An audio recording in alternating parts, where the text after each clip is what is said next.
Continuando então o nosso estudo de hoje sobre os 15 princípios fundamentais. Estamos no segundo momento da nossa segunda-feira do dia 5 hoje, né? Do dia 5 de setembro de 2022. No nosso segundo momento, segunda parte do nosso estudo de hoje. Após o intervalo, então, voltando, estamos estudando pluralidade dos mundos habitados, que é um dos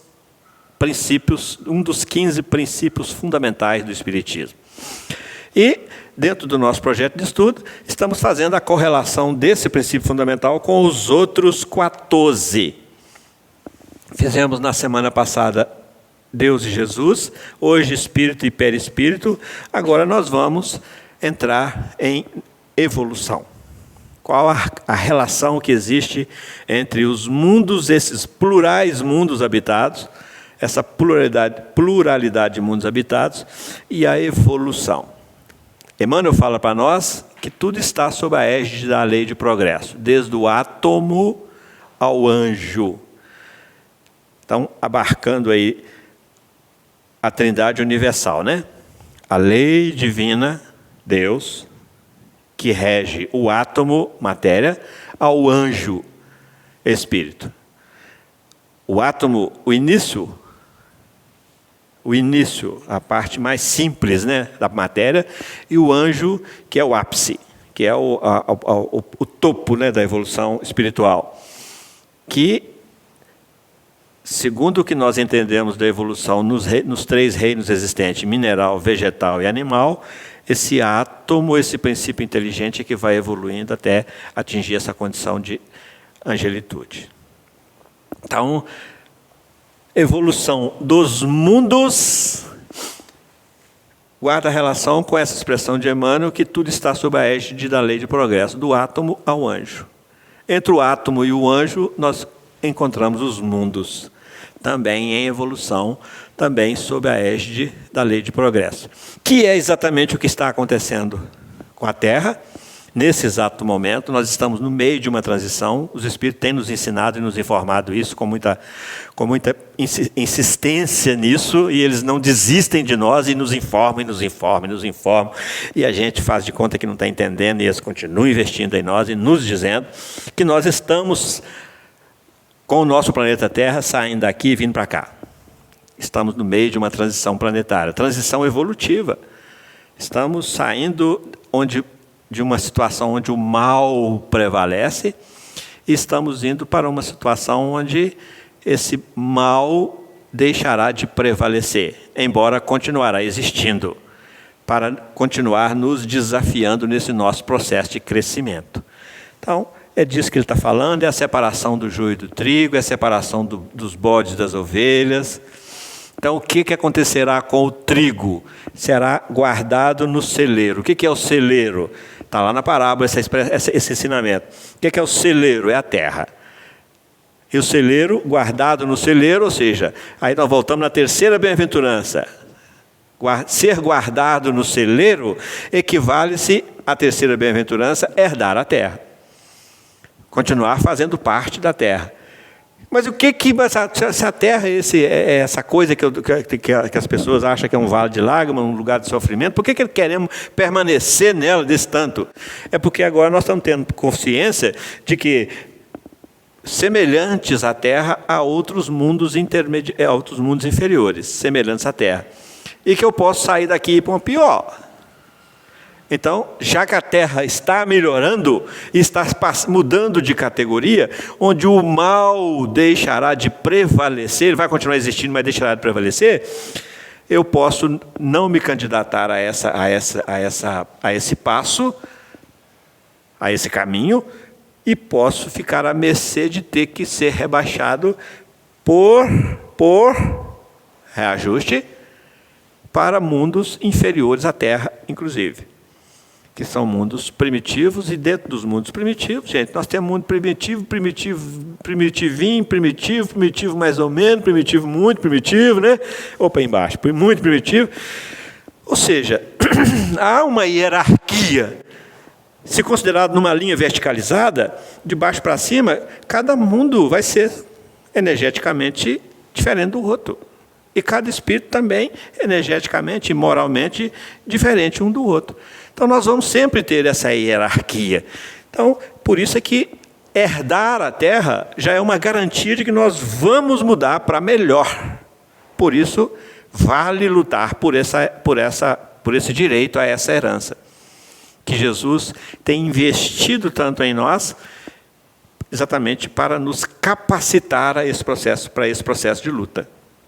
Para que a gente realmente se capacite para ser merecedor. Tenha conquistado o direito, porque Deus é soberanamente justo e não vai nos dar isso de graça. Jesus segue as leis divinas, segue a vontade do Pai e de maneira nenhuma será injusto com alguns, dando para outros gratuitamente. Então essa nossa crença, essa nossa forma de enxergar a participação de Jesus na nossa vida, de uma forma mais gratuita, mais de benesse, mais de privilégios, vamos parar e rever isso, porque isso não coaduna, não condiz com a soberana justiça e misericórdia de Deus. Então a gente precisa de cair nesse entendimento de que precisamos de trabalhar. Só tem um jeito da gente se fazer merecedor, é com trabalho. Trabalho é toda e qualquer ocupação útil, ou seja, desenvolver em nós o senso de utilidade. E muitas vezes, nesse senso de utilidade, nós somos chamados a rebaixar a nossa qualidade de vida, o nosso padrão vibracional em benefício do coletivo, para que a gente vá se capacitando para alçar voos maiores também de nossa vez. E às vezes a gente é chamado, dentro desse processo de capacitação, a baixar o nível vibracional, baixar a qualidade de vida material, espiritual, muitas vezes, para vir para cá, para a gente poder angariar recursos e exercer a nossa solidariedade para com aqueles que necessitam da nossa ajuda. Então, muitos são os espíritos que vêm em missão e que vêm também aqui, daqui para cá, está aqui, veio para cá, traz na sua consciência, no seu psiquismo, as suas próprias conquistas, mas muitas vezes é chamado a provar para si mesmo que realmente ele sedimentou aquilo tudo, vindo em ajuda em tarefas específicas, sob a orientação espiritual, vim para cá para provar para si mesmo de que aquilo está consolidado dentro dele. É a hora do galo cantar. O que Pedro fala para Jesus? Pedro estava aqui, gente? Será? Jesus estava aqui, é o único que nós sabemos que estava aqui e que veio cá. Então Pedro estava transitando nesse intermédio aqui. Aí Pedro fala, lá no Sermão do Cenáculo, Jesus vem falando assim, olha, onde eu vou, vós não podeis ir ainda. Aí Pedro fala, onde é que o Senhor vai que nós não podemos ir? Iremos com o Senhor aonde for. Está lá no Sermão do Cenáculo isso. Aí Jesus olha para Pedro, porque daí a pouquinho Jesus ia ser preso e passaria por todo o processo de paixão dele. Aí ele olha para Pedro e fala assim, hoje você está falando que onde eu for você vai também? Hoje mesmo, antes do galo cantar, tu vais me negar 3 vezes. Qual o Pedro que ele está falando, gente? O Pedro que está aqui dentro. É que muitas vezes a gente sabe, mas na hora do galo cantar, o que é a hora do galo cantar? Da prova. É o testemunho, na hora de testemunhar. Testemunhar o quê? O que acha que sabe. Então, muitas vezes não sempre, a gente é mandado para cá para retemperar esses valores, para consolidar esses valores e para vivenciar esses valores, para retornar aqui mais forte, mais conciso, mais consciente, para, a partir daí, começar a avançar. Tranquilo isso? Isso para a gente, para a nossa inteligência, é perfeitamente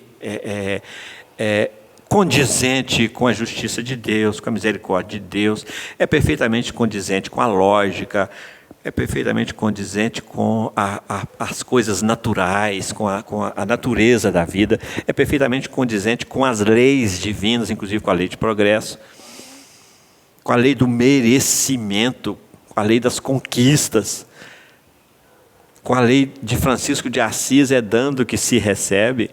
Então, para ele receber em si, no seu próprio patrimônio espiritual, a consolidação daqueles valores, ele precisa de descer aqui para poder dar de si, para voltar maior do que é, porque é dando que se recebe.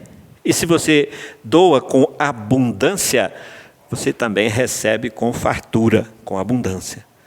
Então, aí, a questão não está em o que se faz aqui, mas está principalmente no como se faz aqui. Porque a gente às vezes fica muito preso no o que está fazendo. Vamos pegar como referência, por exemplo, vamos pegar o apóstolo Paulo. O que ele fez? Ele saiu, olha só, ele era para o Cristo o vaso escolhido. Aí de repente o Cristo fala assim, eu preciso de você. Esse potencial que você tem dentro de você, que você está colocando em prol dos valores religiosos e tradicionais da época, eu preciso desses valores aí, mas eu quero usá-los em outro ângulo de atuação. Em meu nome. Quando Jesus procura Ananias, para que Ananias vá lá libertar Paulo daquela cegueira, ele fala assim, ele verá o que terá que padecer pelo meu nome. Vamos entender isso, tá, gente? Não é porque Jesus ia gerar sofrimento para ninguém, não. É porque nesse processo de troca, de reopções, nós padecemos muito, porque são apegos e valores e crenças, e para transformar isso em fé, é muita luta interna que nós temos que travar, esse padecimento que Jesus fala sobre Paulo. Porque aí ele fala para Ananias, porque ele por mim é vaso escolhido. Então Jesus, qual era a meta, qual que era a tarefa de Paulo? Construir igrejas no meio do pedregulho que era o paganismo. A existência de uma multiplicidade de deuses nas nossas mentes, nas nossas consciências. Então o desafio de Paulo era esse. Então Paulo saiu, construiu as igrejas que estão registradas nas suas cartas, escreveu cartas, algumas se perderam, e outras estão aí esquecidas pelos cristãos, muitas delas. Então não é o que Paulo fez, é como Paulo fez é que marcou. Porque as igrejas que Paulo construiu a serviço do Cristo, elas todas já se destruíram. Hoje a igreja de Éfeso é ruína. Éfeso hoje é uma cidade, aquela da antiga é uma cidade em ruínas. Então tudo passa, mas o que passa, mas o como fica. Então a forma como Paulo fez isso, embora as igrejas tenham se desfeitas, tenham se desmoronado, as ideologias, as ideias pregadas por Paulo naquela época, o que foi feito, tudo passou, mas Paulo continua Paulo, porque é o como fez, combatendo o bom combate.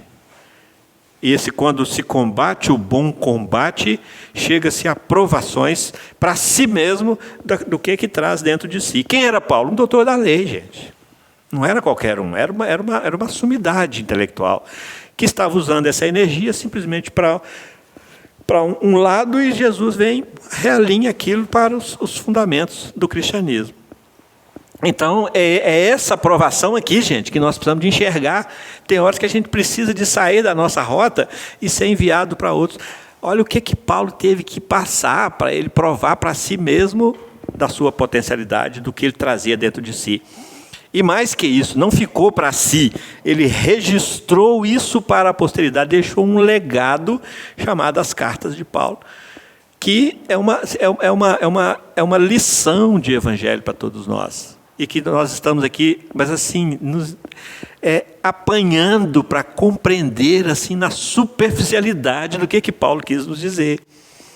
Que a gente, quando vai estudar Paulo, não seja um estudo sistematizado, mas um versículo de uma carta de Paulo, a gente gasta muita energia para decifrar aquilo, muita intelectualidade para ir associando aquilo tudo. Então, Paulo deixou aí para nós um patrimônio.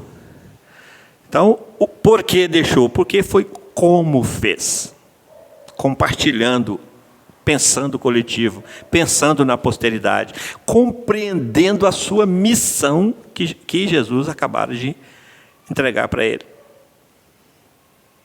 E olha que, na hora que ele encontra com Jesus, ele pergunta: Senhor, o que queres que eu faça? Jesus não falou para ele.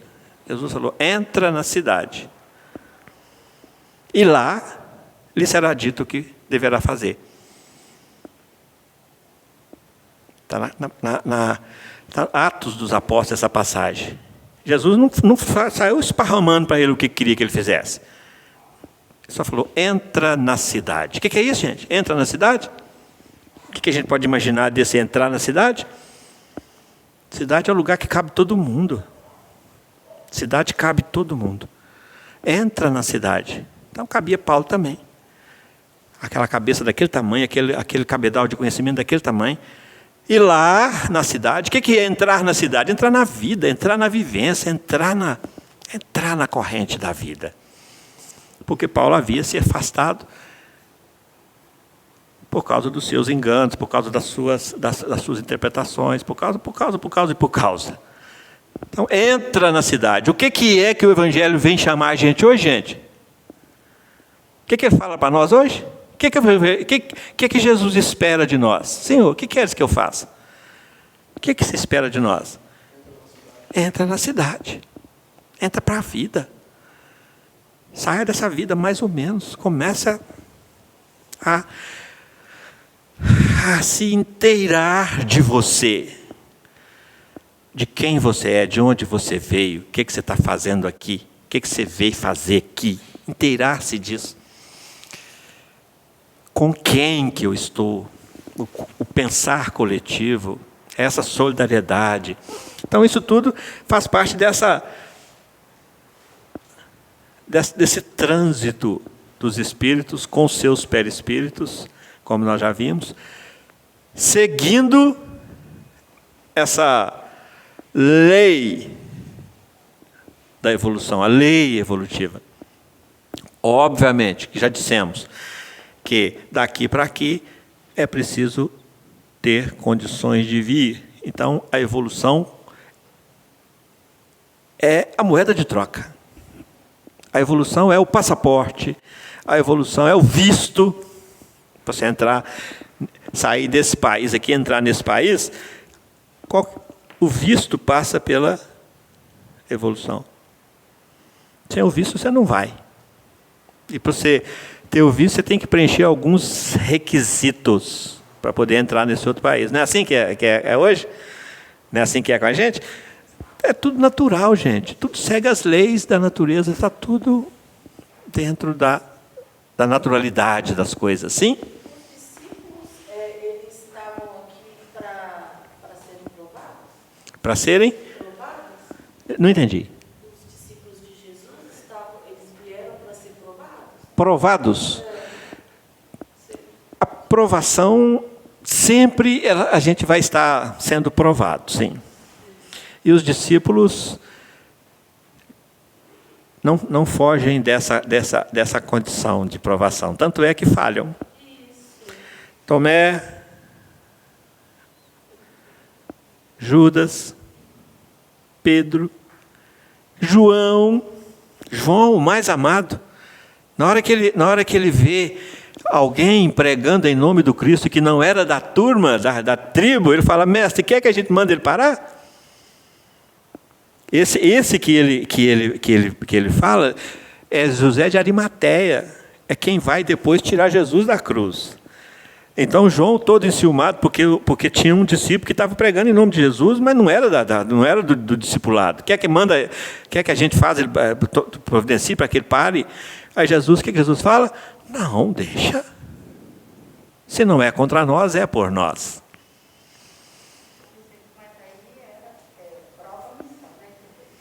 Hein? Sim. Não é essas provinhas nossas, não. É prova provona. É prova de Enem, assim, para cima. Não é provinha de primário, não. Né? Então, são provações.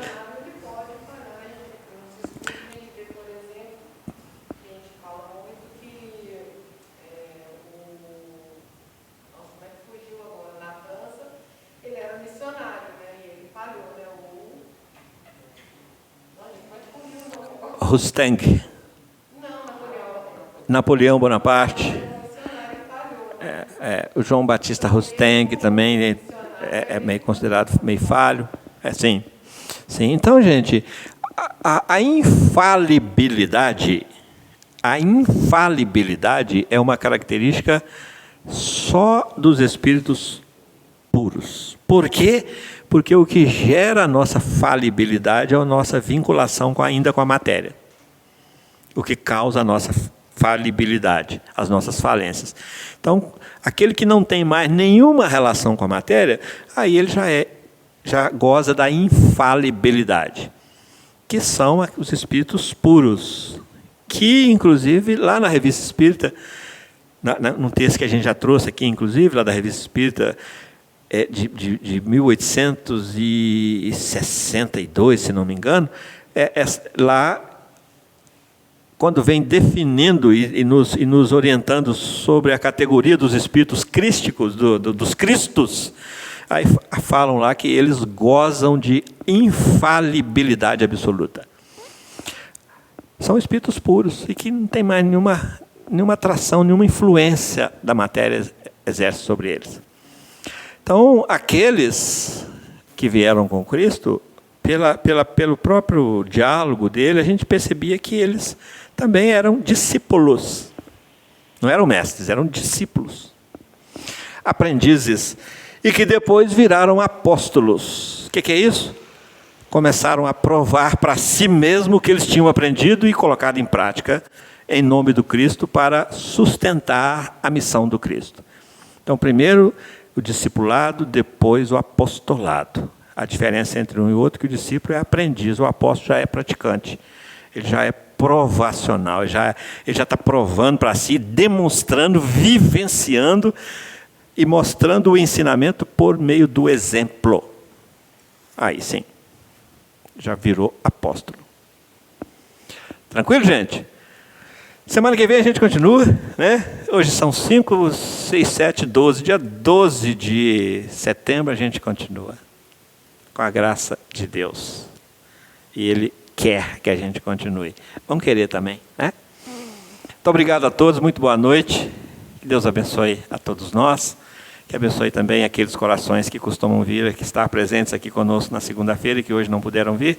Onde estiverem, que possam sentir as nossas boas vibrações aqui também, né? Muito boa noite a todos.